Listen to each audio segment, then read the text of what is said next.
Subscribe करें और bell दबाएं ताकि कोई खबर रह न जाए। अस्सलाम वालेकुम नाज़रीन, मार्का हक के तारीख़ी और यादगार लम्हात हैं और ट्रांसमिशन है हम हैं बुनियानुम मरसूस, जिसका सिलसिला गुज़िश्ता 3 रोज़ से जारी है और कल तक जब तक ये सीज़ फायर हो नहीं जाता था उस वक्त तक जारी रहेगा। लेकिन हम बात करें उस वक्त की कि जब हम सब यहाँ स्टूडियो में मौजूद थे और जिस तरह से ताबड़तोड़ कार्रवाइयाँ की जा रही थी। पहले पाकिस्तान ने बहुत कहा कि रुक जाओ, संभल जाओ, लेकिन जब भारत बाज नहीं आया तो फिर ऐसा रिटालिएट किया गया कि शायद उसकी नस्लें भी अब याद रखेंगी। ए वतन हम है तेरी शम्मा के परवानों में, जिंदगी होश में है, जोश है ईमानों में।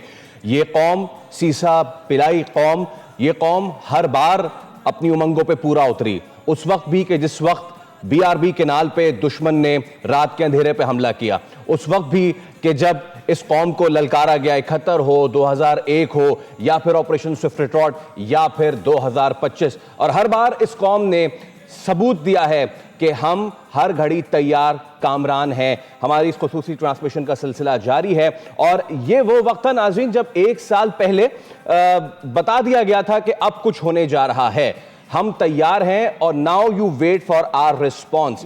और उसके बाद जैसे ही फजर हुई, उसके बाद से पूरी कौम को याद होगा कि किस तरीके से उन मासूम नन्हे बच्चों का, उन मासूम नन्ही बच्चियों का बदला लिया गया कि जो सिविलियन थे, जिन्हें नाहक मारा गया, जिन्हें नाहक कत्ल किया गया, जो शहीद हुए तो इस खातिर कि इस वतन की मट्टी को कभी कोई मैली आंख से ना देख पाए। और उसके बाद पूरी दुनिया वर्ताए हैरत में मुब्तला हो गई कि कैसे अपने से कई गुना बड़े दुश्मन को नाको चने चबवाया। पहली बार नहीं, कई बार। लेकिन 2025 क्योंकि वो साल था कि जब पूरी दुनिया के सामने आया हो गया कि चाहे बहरी हो, चाहे बर्री हो, फिजाई हो, काइनेटिक वॉरफेयर हो, साइबर वॉरफेयर हो, पाकिस्तान हमेशा जिंदाबाद। इस ट्रांसमिशन का हम आगाज करने जा रहे हैं। हमारे साथ इस्लामाबाद से मौजूद हैं senior anchor person Adil Abbasi और बतूल राजपूत, इसके अलावा सीनियर तज्जियाकार एहतशाम हक साहब और नुमाइंदे खुसूसी सलमान अवान। तो सबसे पहले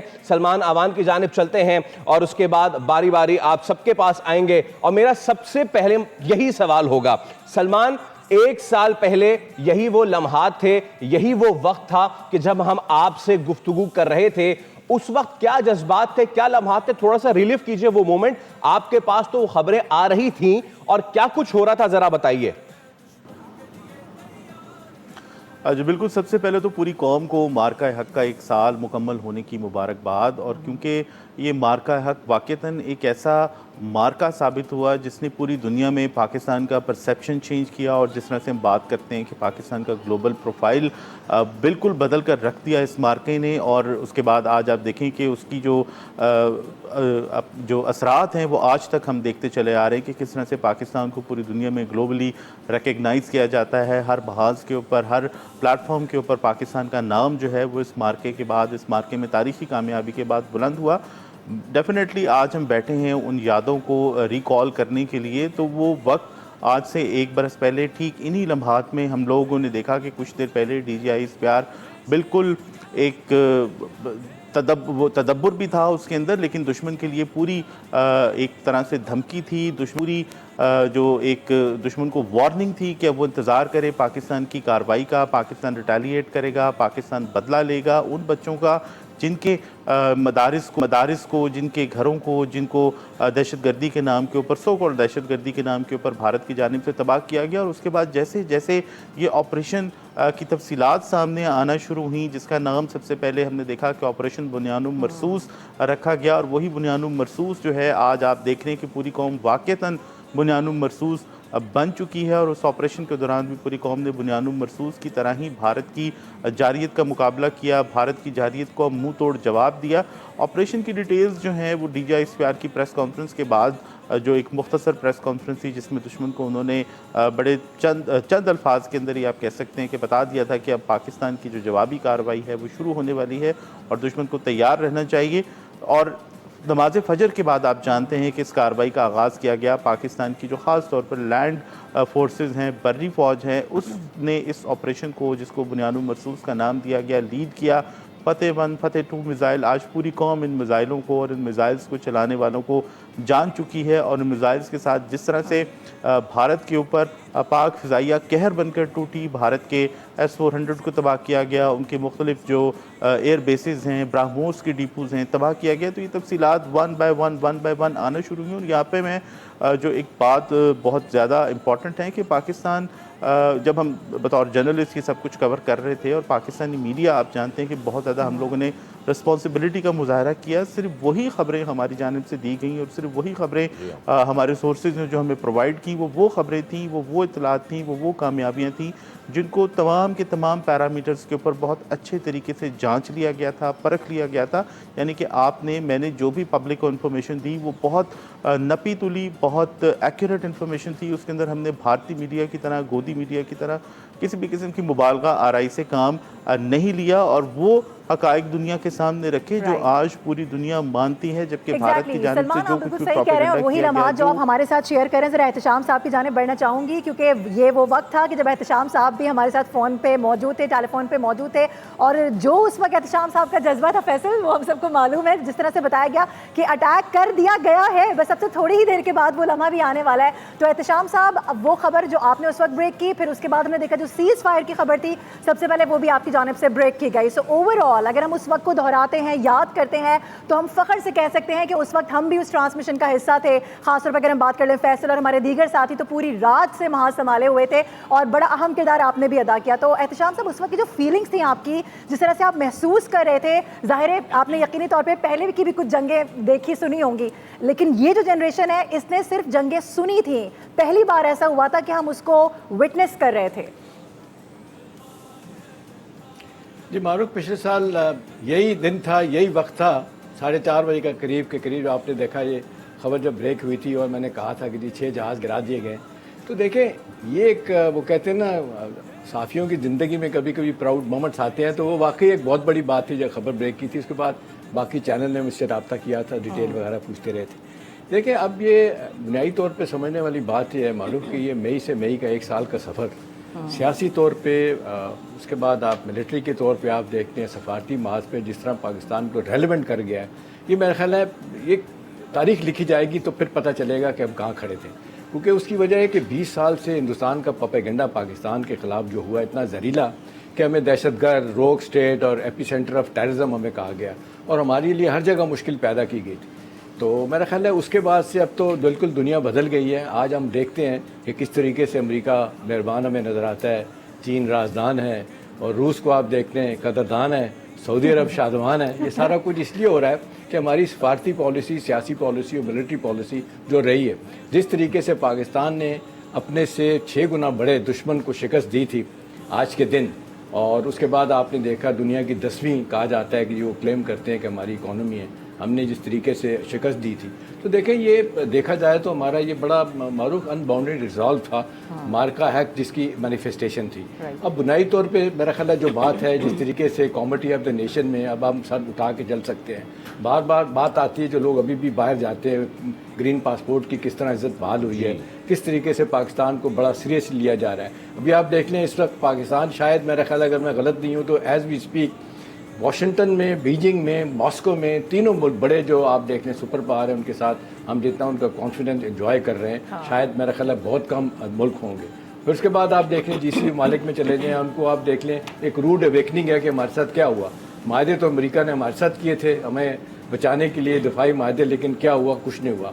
उसके आपने देखा उन्हीं दिनों में ही आप फ़ौरन बाद ही फिर हमारा डिफेंस एग्रीमेंट होता है अपना, क्या कहते हैं, सऊदी अरब के साथ, और तकरीबन 8 मुल्क और लाइन में लगे हुए इंक्लूडिंग बांग्लादेश, जो पाकिस्तान के साथ ये दिफाई माहदा चाहते हैं। तो बुनियादी तौर पे तो मेरा ख्याल है ये आज का दिन हमें ये भी एक बात बड़ा वाज़ेह तौर पे बताता है कि कौम यकजहती किस तरह देखी गई थी, ये एक कलेक्टिव विजडम हमारा जिस तरह प्रिवेल किया था। आप देख लें, सारे सियासी लोगों, सब लोगों ने भुला के सारे इकट्ठे हो गए।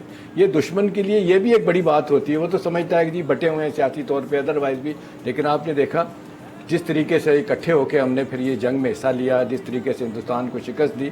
अब देखें, अभी शुरू हो गया, आमतौर पे होता है मारूफ के 10-15 साल के बाद मिलिट्री हिस्ट्री में पढ़ाया जाता है। अभी से देखें, बाहर की दुनिया के देखें तो ये पाकिस्तान का कहा जा रहा है केस स्टडी है, किस तरीके से पाकिस्तान ने हिंदुस्तान को रिएक्शन आपने दिया। तो ये मेरा ख्याल है ये इंपॉर्टेंट बातें हैं जो आहिस्ता आहिस्ता लोग ना सिर्फ केस स्टडी है बल्कि ये तो एयर वॉरफेयर से लेके और बाकी तमाम तर चीजें it's been in the curriculum in so many countries syllabus. अच्छा, इससे पहले कि आदिल भाई मैं आपके पास आऊँ, लेट मी इंट्रोड्यूस बतूल राजपूत एज वेल।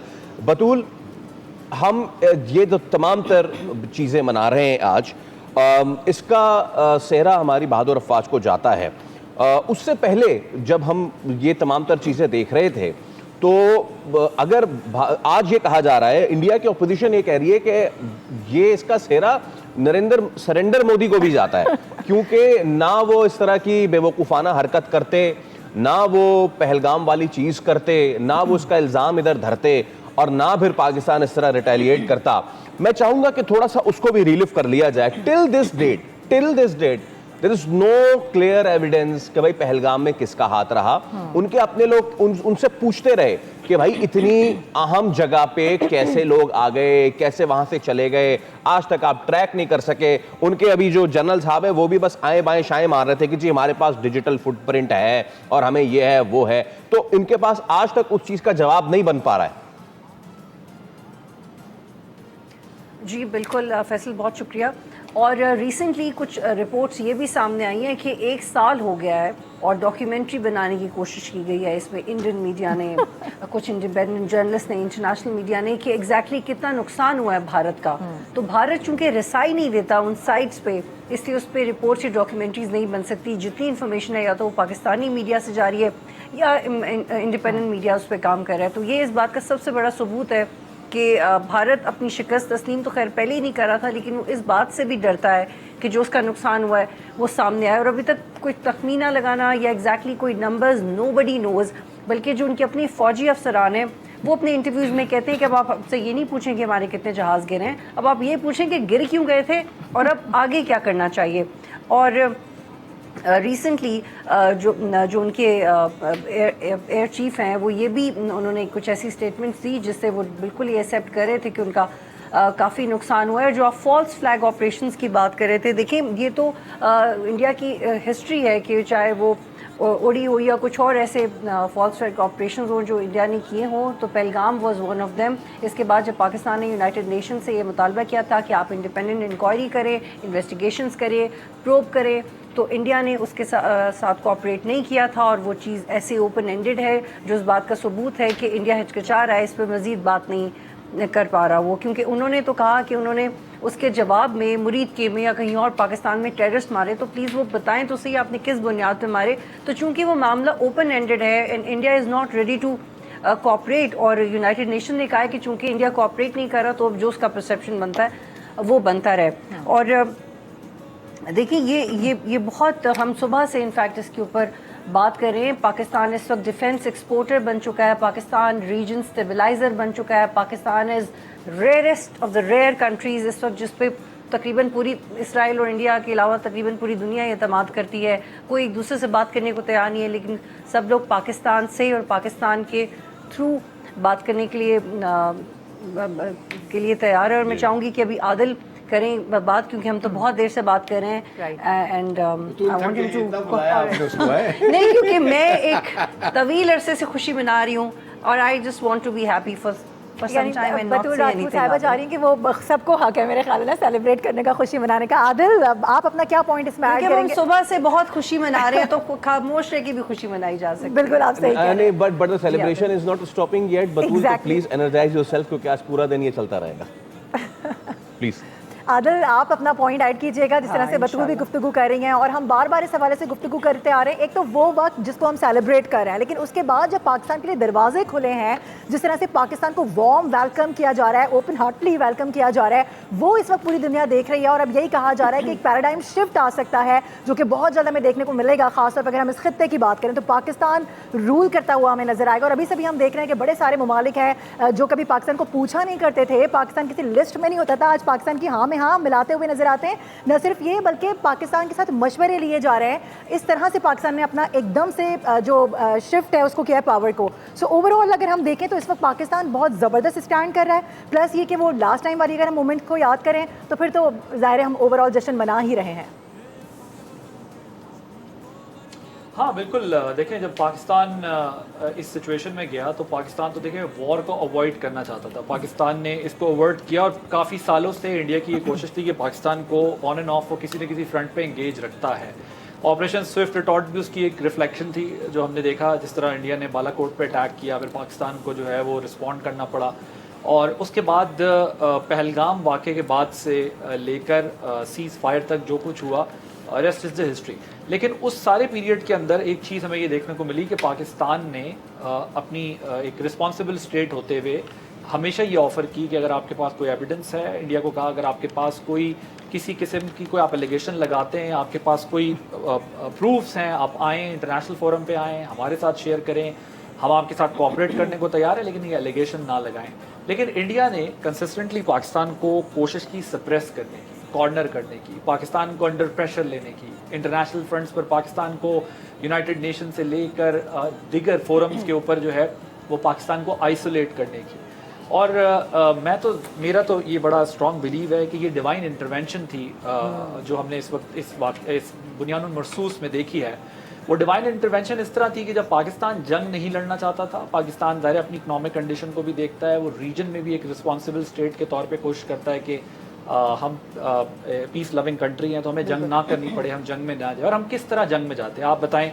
जिस मुल्क के कराची से लेके पेशावर तक जो है वो दहशतगर्दी के वाक़यात थे, जिसमें इंडिया की फितनतुल हिंदुस्तान और फितनतुल खवारिज के ज़रिए ऑलरेडी इंटरवेंशन थी। बलूचिस्तान और KPK के अंदर दहशतगर्द जो है वो इंडियन बैग दहशतगर्द जो थे, रॉ बैग दहशतगर्द जो थे, वो ऑलरेडी यहाँ पर दहशतगर्दी फैला रहे थे। पाकिस्तान की arm forces, civil arm forces सब लड़ रही थी, पाकिस्तान की आवाम लड़ रही थी, नुकसान उठा रही थी। तो हम ऐसे मौके पे क्यों चाहेंगे कि हम अपने से 10 गुना बड़ी फोर्स से, इकनॉमिकली भी और डिफेंस के एस्पेक्ट से भी, आप देखें ना $90 बिलियन पर, $85 बिलियन पर उनका डिफेंस बजट स्टैंड करता है।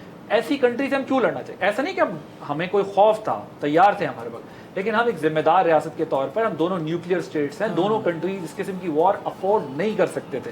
तो पाकिस्तान तो ये कर रहा था, लेकिन इंडिया का इसरार इसलिए था कि उसका ये ख्याल था कि शायद पाकिस्तान की इकॉनमी स्ट्रगल कर रही है, शायद पाकिस्तान जो है वो इस वक्त लड़ने की पोजीशन में नहीं है, शायद पाकिस्तान के अंदर से लोग ये इंप्रेशन देते थे कि अब लड़ाई नहीं हो सकती, कुंडी खुली है, आप आ जाएं, कोई प्रॉब्लम नहीं है, और यहाँ लोग भी बाहर निकल आएंगे। शायद उनको जो इन्फॉर्मेशन या टिप्स मिलती होंगी, या जो उन्होंने इंप्रेशन क्रिएट किया वो ये किया कि this is an ideal time to hit Pakistan, to attack Pakistan. But what happened after that? Pakistan ने कहा wait for our response. DGISPR का जो वो तारीखी जुमला था जो उन्होंने कहा कि वेट फॉर आवर रिस्पॉन्स। फिर जिस किस्म का पाकिस्तान ने रिस्पॉन्स किया, फिर जिस तरह अमेरिका इन्वॉल्व हुआ, जिस तरह दुनिया की दीगर कुव्वतें कंसर्न हुई, जिस तरीके से इंडिया को सीज़ फायर के लिए पैगाम भेजने पड़े, ये पाकिस्तान के लिए एक अपॉर्चुनिटी में कन्वर्ट हो गया सारा मामला। अब वो अपॉर्चुनिटी क्या थी? पहले तो पाकिस्तान ने टिका के उनकी ठुकाई की, उन्हें बताया कि हम आपने अगर air to air, surface to surface, missile technology में आना है, ड्रोन्स में आना है, आपने फाइटर अपने प्लेन्स में एयरबॉर्न करके या हमारे साथ आपने कोई फाइट करनी है, आ जाएं, नो प्रॉब्लम। आपने सी से आना है, आपने देखी कल प्रेस कॉन्फ्रेंस जो DGISPR ने आर्म्ड सर्विसेज के जो और स्पोक्स पर्सन थे उनके साथ की है। आप ऐसा नहीं, हमारी नेवी खामोश थी, हमारी नेवी ने भी उनका शिप लॉक कर लिया था। एयरफोर्स ने किस तरह उन्हें नॉर्थ टू साउथ दिखाया, साउथ टू नॉर्थ दिखाया, और उनको जो है वो कन्फ्यूजन में रखा, और उनके लिए एक तरह का जो है स्मोक क्रिएट करके उन्हें कंफ्यूज करके बताया कि हम यहाँ भी हैं, हम वहाँ भी हैं। और जो फिर उनके साथ हुआ, जिस तरह साइबर अटैक्स किए, जिस तरीके से उनको जो है वो उनकी ट्रांसमिशन लाइंस जो है वो सस्पेंड कर दी, and so on so forth. तो पाकिस्तान ने वहाँ पर अपना मसल दिखाया, टेक्नोलॉजी दिखाई, जुर्रत दिखाई, जज्बा शहादत दिखाया, जज्बा जिहाद दिखाया। लेकिन वो सब चीज़ें पाकिस्तान के लिए साबित नहीं हुई सिर्फ, बल्कि दुनिया के लिए साबित हुई कि एक ऐसा मुल्क है जो नेट सिक्योरिटी स्टेबलाइजर के तौर पर इस रीजन को संभाल सकता है। अपने से कई गुना बड़ी कुव्वत को उसने नकेल डाली है, और उसमें इतना पोटेंशियल है कि वो इस रीजन को कंट्रोल कर सकता है। ये वो रीजन था, टर्निंग पॉइंट था, जिसकी वजह से पाकिस्तान की फॉरेन पॉलिसी में जान पड़ी, और पाकिस्तान की मिलिट्री डिप्लोमेसी और जो पॉलिटिको मिलिट्री डिप्लोमेसी जो थी, उसने मिलकर सारे के सारे सिनेरियो को चेंज किया, और जॉइंट हैंड के साथ जो है दोनों ने सिविल लीडरशिप जॉइंट हैंड और आदर बिल्कुल टीम वर्क था वो, डिप्लोमेटिक फ्रंट पे जिसका आप मारूफ जिक्र कर रही हैं, वहां तक उसको पहुंचाया। और आज मैंने बतूल से कहा था मैं ज़रा मुख्तसर बात करूंगा, इसलिए मैं इसको और मैं जरा दोबारा से आदिल की बतूल की जवाब तरफ ही आ रही हूँ। बतूल, मुझे आपका लास्ट कमेंट जुमला बोलना चाहिए। है। हाँ, मुझे एक ही जुमला बोलना है क्योंकि मैं I am waiting for my colleagues to take up this studios now. मुझे सिर्फ ये कहना है कि जब ये जंग ख़त्म हुई थी तो 30 से ज़ायद ममालिक में भारत अपने डिप्लोमेटिक मिशंस भेजे थे, ये बताने के लिए कि एग्जैक्टली इंडिया ये जंग जीत चुका है, कैसे पाकिस्तान ने मार खाई, कहाँ उन्होंने लाहौर की पोर्ट का तबाह किया एंड मच मोर। लेकिन किसी मुल्क ने इंडिया का एतबार नहीं किया। This is what I wanted to share. लेकिन आप एक क्रेडिट तो इंडिया को दें, उन्होंने हमारे लाहौर में पोर्ट बना दी, बिल्कुल बहुत महंगी बनती है वो। अच्छा, लाहौर में पोर्ट बना के उड़ा भी दी। माइनस विक्रांत ने पता नहीं क्या कुछ कर दिया। प्लस ये कि शशि चले, थरूर उन्होंने साहब खुद जो- बनाई थी, उसी उड़ा दी। शशि थरूर साहब जो उस कंटिंजेंट को लीड कर रहे थे, एक हमारा कंटिंजेंट था। पहले इतनी गर्मी है, ऊपर से आपने गर्मी में जंग छेड़ दी है तो ये हाँ, तो वो और हमें बहुत शुक्रिया, गर्मी करा दी उन्होंने। यू रिमेम्बर वो जो कंटिंजेंट हमने भेजा था बहुत ही महदूद लेकिन बहुत ही प्रोफेशनल, और एक उनकी पूरी बारात गई थी जो कि कहते हैं ना फैट इंडियन वेडिंग, वो पूरी बारात लेके गए थे और जगह जगह शशि थरूर जाके गाने गा रहे थे। उनके राग जो है वो पक्के थे नहीं, इसीलिए किसी ने उनकी सुनी नहीं। Batool, thank you so much for your time. हम ट्रांसमिशन को इसी तरह जारी रखेंगे। हमारे साथ सलमान अवाद, एहतशाम साहब और आदिल अब्बास साहब मौजूद रहेंगे। एक ब्रेक ले रहे हैं, उसके बाद दोबारा हाजिर होंगे। Stay with us.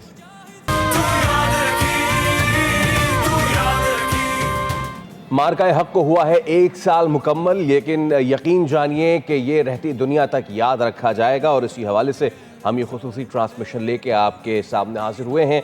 मीनवाइल हमारे दीगर मेहमान हमारे साथ मौजूद हैं। हमें पैनल में ज्वाइन किया है तजज़ियाकार मिर्ज़ा फ़ारूक साहब ने भी। मिर्ज़ा साहब अस्सलाम वालेकुम और बहुत शुक्रिया, thank you so much for your time. इससे पहले कि मैं आपकी जानिब आऊँ, सलमान, मैं आपसे ज़रूर ये चीज़ कॉमेंट लेना चाहूँगा।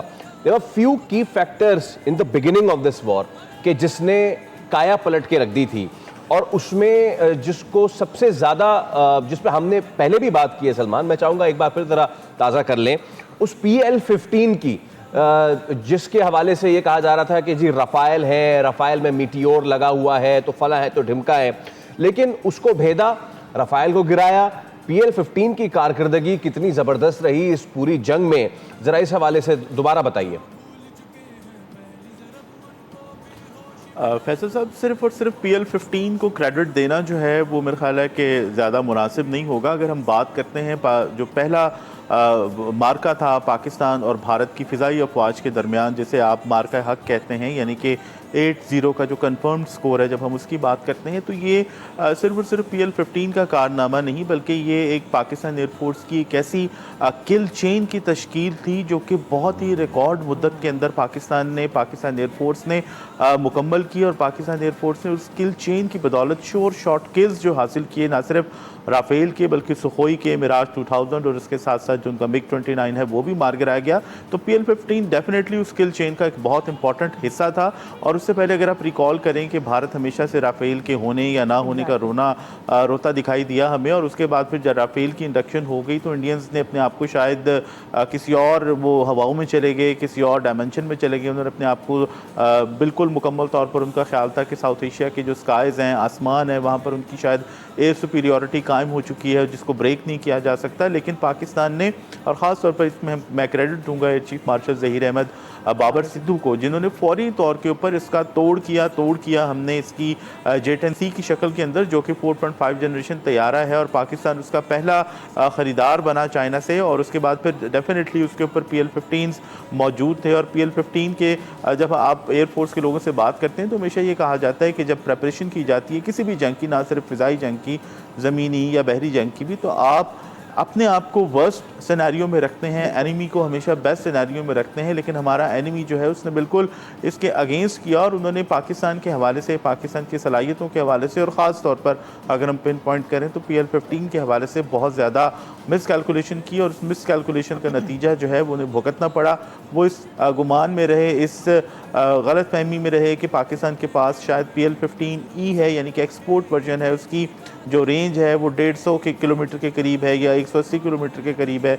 जबकि पाकिस्तान ने जो किल चेन अपनी मुकम्मल की, किल चेन के ज़रिए शिकार किया भारत के राफेल तैयारों का या दीगर तैयारों का, तो उसके अंदर PL-15 की रेंज जो है वो 180 या 150 का जो इंडियंस के जहन में एक फिगर था उससे बहुत ज़्यादा निकली, और यही वजह है कि इंडियंस जो हैं वो उनको गलतफहमी के अंदर वो अपनी मारे गए। और उनकी ये शो करता है, उनकी नेग्लिजेंस उनको शो करता है, उनकी जो तैयारी है उसके मुकम्मल ना होने को शो करता है। और उससे जाहिर होता है कि इंडियन एयरफोर्स ख़ास तौर पर जो मोदी सरकार, बल्कि तीनों आर्म फोर्सेस जो हैं वो भारत की इस वक्त जो है वो लगता है कि प्रोफेशनल आर्मी नहीं है बल्कि बीजेपी या आरएसएस का कोई अस्करी विंग जो है बन चुकी हैं, और उनका एजेंडा सिर्फ और सिर्फ मोदी के जो मकासद हैं, मोदी के जो अहदाफ हैं उनको हासिल करना है। तो इसलिए भारत जो है वो इसमें मारा गया। और जब गुज़िश्ता रोज़ प्रेस कॉन्फ्रेंस की गई तो एक बार फिर से दोहराया गया कि कम से कम फौज बन के दिखा दो भाई, इंडिया वालों को चाहिए, भारत वालों को प्रोफेशनल फौज बन के दिखाएं और छोड़ेंगे सारी हरकतें।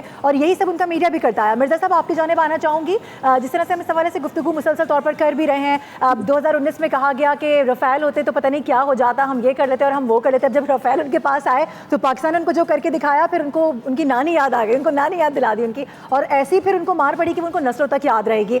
अब जिस तरह से इंडिया ने खुद को आइसोलेट कर लिया है, एक तो ये कि जो हमने शिकस्त दी वो सबके सामने, लेकिन उसके बाद अभी तक जिस तरह से बार बार प्रूफ्स मांगे गए, इंटरनेशनली इतने सारे अखबारात, इतने सारे जो जर्नल्स हैं उनकी जानिब से लिखा गया, बताया गया, इंटरनेशनल मीडिया रिपोर्ट करता रहा, लेकिन आज तक भी पूरा साल हो चुका है, किसी किस्म के कोई प्रूफ्स नहीं है, कोई बात नहीं की जाती इस हवाले से, बल्कि अब उनके अपने लोग उनका मजाक उड़ाना शुरू हो गए। वो लोग जो उस वक्त पाकिस्तान का मजाक उड़ा रहे थे, आज मोदी को नाम लेकर वो रुस्वा कर रहे हैं।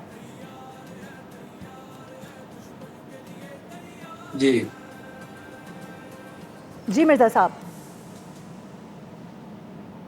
जी देखें, ये बहुत दिलचस्प इस वक्त डिबेट है। अगर इसको इस तनाज़र में देखें, जिस तरह सिपहसालार पाकिस्तान ने ये कहा कि इस मार्का में अल्लाह की नुसरत आई थी, बिल्कुल, तो ये यकीनन उनका जो कहना था कि अल्लाह ताला ने बहुत मदद की। पाकिस्तान जो है वो उसके बारे में गलत अंदाजे लगाए गए, और इस जंग के अंदर जो एक कलेक्टिव एक रिस्पांस पाकिस्तान ने दिया वो पूरी दुनिया ने देखा। इंडिया हमेशा से पाकिस्तान को मुख्तलिफ फ्रंट्स पे मिलाइन करता रहा, इंटरनेशनल फ्रंट पे ट्रोल करता रहा, और इसके ख़िलाफ़ एक साइबर बुलिंग और एक डिजिटली टेरराइज करता रहा और फेक नैरेटिव बनाता रहा। लेकिन पाकिस्तान जो है वो एक प्रिपरेशन और एक कलेक्टिव रिस्पांस, और ख़ास तौर पे जो साइबर वारफेयर में जो पाकिस्तान ने जो टेक्नोलॉजिकली एडवांसमेंट की हैं, वो एक बहुत बड़ा सरप्राइज़ था, जिसका मुजाहरा एक फुल स्पेक्ट्रम एक वार की शक्ल में दिया।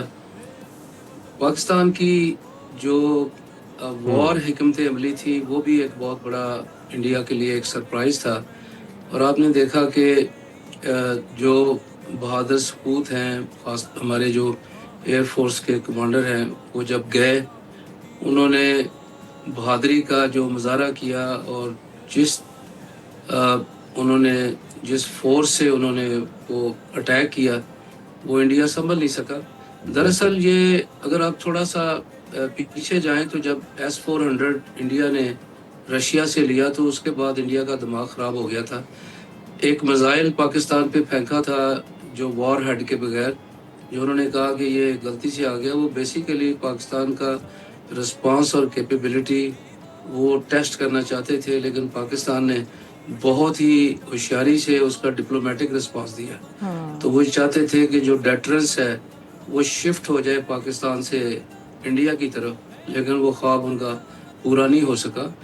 तो ये अल-फतह मिसाइल जो है जो पाकिस्तान ने इस्तेमाल किया, और अभी हमारे दोस्त ने बात की जो J-10C जो है, ये एक ऐसी अल्लाह ताला की तरफ से एक मदद थी जो चाइना से हमने वो टेक्नोलॉजी ली। और दूसरा जो एक जैमिंग कैपेबिलिटी जो थी, इसमें जो पाकिस्तान ने सरप्राइज़ दिया वो दुनिया देख रही है। और इस वक्त सूरत हाल ये है कि इस मार्के की वजह से इस वक्त जो सदर ट्रंप हैं उन्होंने पाकिस्तान को बहुत मार्केट किया। उन्होंने वो कन्विंस हो गए, बल्कि उनकी पूरी काबीना कन्विंस थी कि एक ऐसा कंट्री जो है जिसके बारे में गलत अंदाजे लगाए गए, तो वो एक उनके अंदर एक डिसिप्लिन, उसकी कौम के अंदर इत्तेहाद और ख़ास तौर पे जो मिलिट्री बहुत ही ब्रिलियंट ही नहीं बल्कि बहुत बोल्ड और सरप्राइज देने वाली है। यस, तो और हमने इनको जिस तरीके से मिर्जा साहब ताल्लुकात सरप्राइज किया, दे आर स्टिल सरप्राइज, उनसे कोई बयानात बन नहीं पा रहे हैं। आदिल भाई, आजकल एक नैरेटिव बना रहा है भारत, और वो ये बना रहा है कि पाकिस्तान जो है वो उसके पास चाइना का सपोर्ट है, इस जंग में उसकी चाइनीज़ सपोर्ट रही है, फिर तुर्की ने उसको बड़ा सपोर्ट किया। आपको याद होगा कि इन बेवकूफ़ों ने उस वक्त बैन तुर्की भी कर दिया था और वहाँ पे जाना भी छोड़ दिया था। खैर, वो तो एक इनकी अलग चीज़ है। माई क्वेश्चन इज़ कि भारत खुद बनाता है अपनी सारी चीज़ें, लाइक 50% वो रशिया पे इन्हिसार करता है, देन उसके पास फ्रेंच, फिर यूएस, और ऑब्वियसली हम इसराइल को तो जाहिर सी बात है, हम तो उसको भुला ही नहीं सकते। सो ये वाला नैरेटिव जो भारत बना रहा है, उसकी अपनी इंडिजिनस कैपेबिलिटी क्या है? पाकिस्तान ने अपनी इंडिजिनस कैपेबिलिटी ना सिर्फ जाहिर की है बल्कि उसमें वो खुद कफील होता जा रहा है, और आगे तो बहुत अच्छी खबरें भी हैं इस हवाले से। बट इंडिया अपना वो तेजस जो कि यहाँ गिर जाता है वहाँ गिर जाता है। सो इस नैरेटिव को कैसे देखते हैं आप जो भारत पाकिस्तान के हवाले से बनाता है? असल में फैसल देखें, उनकी बड़ी ह्यूमिलिएशन हुई है ना पूरी दुनिया में, इंसल्ट हुई है। We need to understand this कि जिस तरह का रिस्पांस पाकिस्तान ने बिफिटिंग रिस्पांस दिया और जो उनका हाल किया है, चाहे वो मल्टी डोमेन वॉर, जिसको हम बार बार कह रहे हैं कि अब ये वो ट्रेडिशनल वॉर नहीं थी, कन्वेंशनल वॉर नहीं थी, तो मल्टी डोमेन वॉर में जहाँ जहाँ से पाकिस्तान ने इंडिया को नॉकआउट किया, अब उनके पास सिवाय ये कहने कि ये वेपन चाइनीज़ था, तो ये चीज़ जो है वो फलानी कंट्री की है, जो ज़ाहिर है उन्होंने एक पूरी पोजीशन ली जिसका भी आपने हवाला दिया है। सो अब अपनी ह्यूमिलिएशन को ख़त्म करने के लिए, अपनी खिफ़त को मिटाने के लिए इसी किस्म की टैक्टिक्स से वो अपने लोगों को एंटरटेन कर सकते हैं या इंगेज कर सकते हैं। जो फ्रेंच टेक्नोलॉजी है, इस वॉर से पहले वो चाइनीज़ टेक्नोलॉजी से एक्सपेंसिव सेल होती थी मार्केट में, इसकी ज़्यादा डिमांड थी। रशियन टेक्नोलॉजी जो थी उसकी डिमांड इससे ज़्यादा थी। अब सवाल यह है कि अगर हम थोड़ी देर के लिए उनकी दलील को भी मान ले, तो इसका मतलब हमने सस्ते सामान से उनका महंगा सामान तबाह कर दिया। तो इसका मतलब है it's not gonna, it's man behind gun. और दूसरी बात यह है कि ये it's absolute lie. Pakistan has done a commendable job in last few years. Home grown ऐसे वेपन्स, ऐसी चीज़ें, टेक्नोलॉजीज तैयार की गई हैं, ऐसे ऐसे ड्रोन्स तैयार किए गए हैं। अगर आप नेस्टेप में शो करके आया था, इससे पहले मैं लास्ट ईयर भी नेस्टेप गया था, अगर आप वहाँ नेस्टेप विजिट करें तो आप देखेंगे, बल्कि मैं समझता हूँ कि उनको वाकई इसके विजिट्स बड़े रेगुलर लोगों को कराने चाहिए, तो पता चले कि किस लेवल का पाकिस्तान की प्राइवेट कंपनीज मिलकर स्टेट के साथ, स्टेट इंस्टीट्यूशंस के साथ मिलकर एक्स्ट्रॉर्डनरी जो है वो इनिशिएटिव्स लेके बैठे हुए हैं, और जो जिस किस्म की वो डेवलपमेंट कर रहे हैं, जो उन्होंने वेपन्स तैयार किए हैं, वो एक नेक्स्ट लेवल किस्म का जो है वो एयरफोर्स को बना चुके हैं। It's no more the same air force जो सिर्फ जिसको फाइटर प्लेन्स रिक्वायर्ड होते थे, चाहे वो साइबर की डोमेन हो, एयर टू एयर कॉम्बैट हो, जिसका मैं पहले भी जिक्र कर रहा था, और इसी तरह पाकिस्तान ने चाहे वो मिसाइल टेक्नोलॉजी के जरिए किया हो। सो अब उनके पास सिवाय ये कहने के कुछ भी नहीं था, और पाकिस्तान ने जो कुछ डेवलप कर लिया हम आपको क्यों बताएं हमने क्या कर लिया। अगर आप इसको चाइनीज समझना चाहते हैं आप चाइनीज समझे। पिटाई तो ठीक हुई है ना, आपकी मार तो ठीक लगी है ना, आपको जहां से चोट पहुंचानी थी वहां चोट तो ठीक पहुंचाई है ना।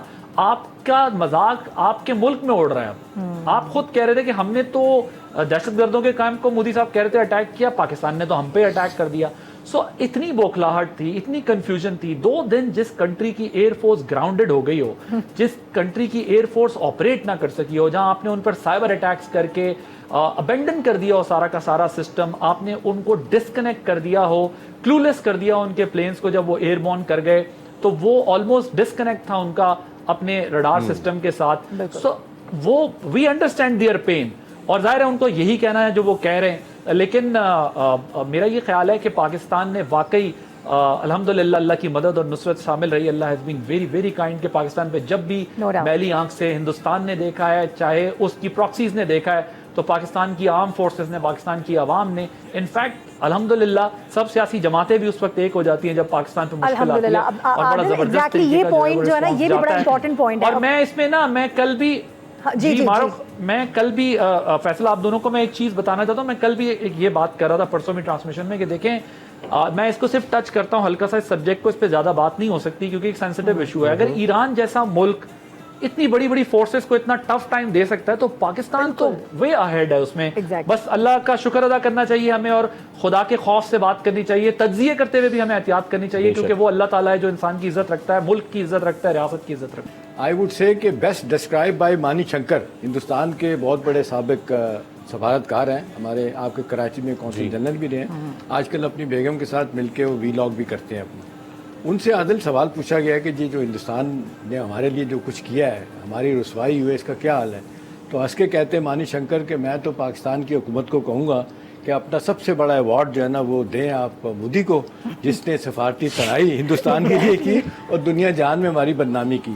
देखिए मारूक, अब बात यह कि अब पाकिस्तान की एयरफोर्स के बारे में जिस तरीके से बातें होती हैं, पूरी दुनिया की बड़ी बड़ी आप जगहों पे आप देख लें, ये बात हो रही है कि किस तरीके से पाकिस्तान की एयरफोर्स ने, और ये तो सब लोग मानते हैं कि जो इंडिजिनस हमारा अपना प्रोग्राम था, ये साइबर वारफेयर में, स्पेस में, इलेक्ट्रॉनिक वॉरफेयर में जो इन्होंने काम किया है। अभी आप देख लें कि ये अब जब 8 जहाज़ मारूफ गिराए गए थे फैसल, तो उसके बाद ये अब खबर नहीं रही कोई कि 10 से 15 जहाज़ पाकिस्तान ने टारगेट किए हुए थे। बिल्कुल। उस वक्त ये फैसला किया गया, मुझे याद अच्छी तरह कि जिस तरीके से बाबर सिद्धू साहब ने, एयरफोर्स चीफ साहब ने फिर फील्ड मार्शल से रब्ता किया, जी बताएं क्या करें, बड़ी फास्ट कम्युनिकेशन हो रही थी। फिर फैसला किया कि जी उस एस्केलेटरी लैडर पे ना जाया जाए, तो हमने वो छोड़ दिया कि उसके बाद लग रहा था कि फिर न्यूक्लियर जंग हो सकती है। हमने कहा कि ठीक है, ये जहाज़ गिरा दिए, इससे आगे नहीं जाना चाहिए। अब हिंदुस्तान में भी लोग इस बात को मानते हैं कि एयरफोर्स जिस तरीके से बिल्कुल उनकी फारिग हो गई थी, तो पाकिस्तान पे पास तो बहुत बड़ा लम्हा था कि जो एक इससे ज़्यादा पाकिस्तान उनके जहाज़ गिरा सकता था। देखिए अब जितनी तेज़ी के साथ मारूफ सूरत हाल बदल रही है ना, अब ये देखें, अब सारी दुनिया इस वक्त कह रही है कि जी आपने देखा कि 20 सालों में पाकिस्तान को जिस तरह रसवा किया गया। मुझे याद है आदिल, ये पहलगाम जब हुआ था 2019 में, जिसके जवाब में बालाकोट पे उन्होंने हमला किया था, देखिए पाकिस्तान की कितनी रसवाई थी मादत के साथ। तो सिक्योरिटी काउंसिल में ले गए थे हमें, वहाँ हमारे खिलाफ करारदाद मंजूर की गई थी और ये कहा गया था कि जी पाकिस्तान ने दहशत गर्दी करवाई। और पुलवामा के बाद जी, उसके बाद इतना ज़्यादा मामले को ले गए थे कि सारी दुनिया उनको सपोर्ट कर रही। ये तो ब्लेसिंग इन डिस्गाइज हुआ कि इस वाक़े के बाद फिर जब लोगों ने पीपल स्टार्टेड आस्किंग क्वेश्चन कि जी where are the evidence, proof तो दें। और हमारे प्राइम मिनिस्टर शहबाज शरीफ साहब ने कहा कि जी यहाँ बैठ के कोई जॉइंट इन्वेस्टिगेशन करवा लेते हैं। तो ये पहली दफ़ा हुआ कि इंटरनेशनल मीडिया ने, सफारतकारों ने और दुनिया ने भी सवाल किए कि भाई हिंदुस्तान तो एक छोटा सा वाक़या होता है, इल्ज़ाम लगा देता है। और ये पहलगाम में तो अब ये भी खबर कोई नहीं रही कि वो देख लें कुछ 40 के करीब पिकेट है मकबूजा कश्मीर में, फैसल जहाज से बंदा गुजर ही नहीं सकता। वो वाक़तन कहते हैं कि चिड़िया नहीं गुजर सकती, वो कहते हैं ये 6 तो वो सारे कैसे आ गए? अच्छा इशान साहब, इसी पॉइंट को हम कंटिन्यू करेंगे। कैसे हो गया? और अब हम ये फैसल कि जब हमने वो रिस्पांस किया था, जब हमने अपने मिसाइल जिस तरह से सामने रखते हुए उड़ाए थे और उनको टारगेट करने की कोशिश की थी, बिफिटिंग रिस्पांस था पाकिस्तान का, फजर का वक्त था। तो अब हम हेडलाइन की तरफ जा रहे हैं। हेडलाइन से जब वापस आएंगे तो इंशाल्लाह फिर उस पर बात करेंगे। स्टे विद अस, हमारा पैनल हमारे साथ ही मौजूद रहेगा।